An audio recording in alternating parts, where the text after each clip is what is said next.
Hello and welcome back to Learn Piano Online. Today we're going to be looking at rootless voicings. 3 types of rootless voicings. Now, why are rootless voicings so important? The reason they're so important is because when you start getting a bit more proficient at piano, you know chords, you know scales, when you start playing songs, you'll realise that it has quite a neutral sound. So let's take a song like Blue Boss Solo.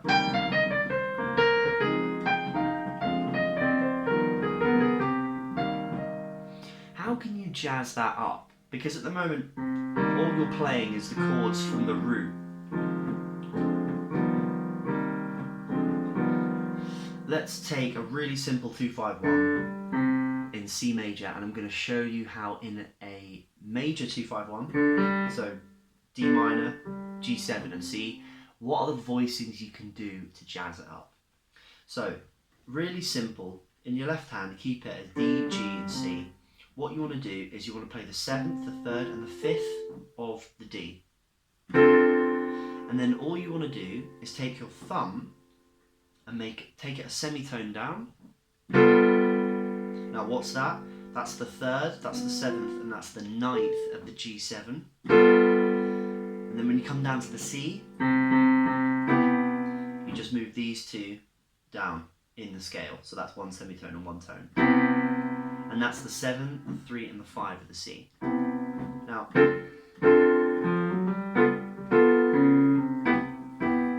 if you really want to jazz it up, you can add the diminished chord on the semitone up from the tonic. So,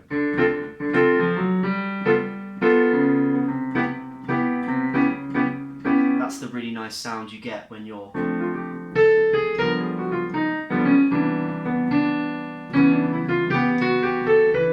rubbish, but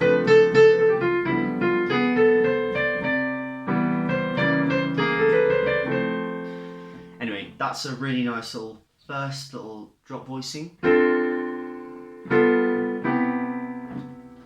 Now, when you're soloing, you can't play with both hands, you can only play with one. So let's look at another chord voicing just with the left, and you can solo on the right.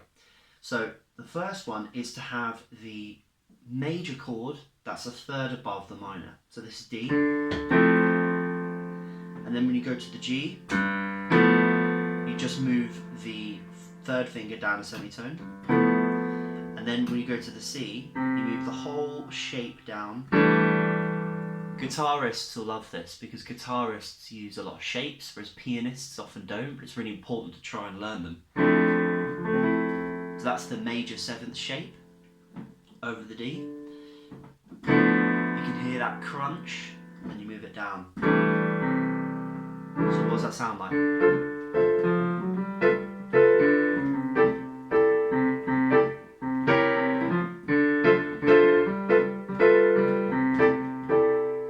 Now when you're doing that in the left hand,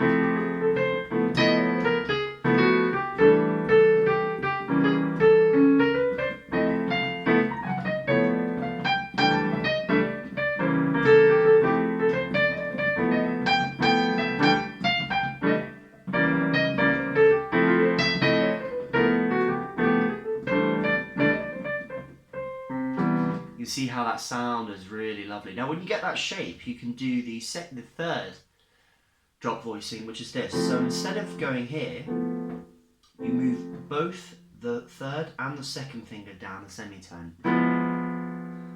And what you get is the 3rd, but this is a bit more complicated. So we're still in D. So what's this note? That's the flat 5 in D.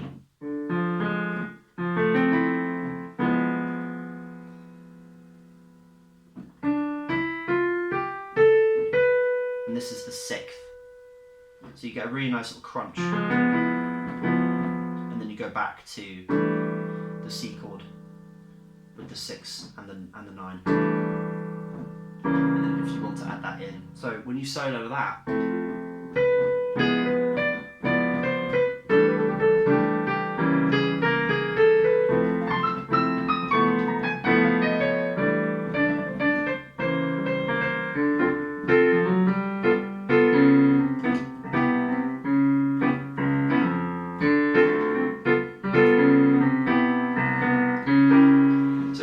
play away with and play with those 3 drop voicing notations. So the first one, triad, and then this one, and then this last one.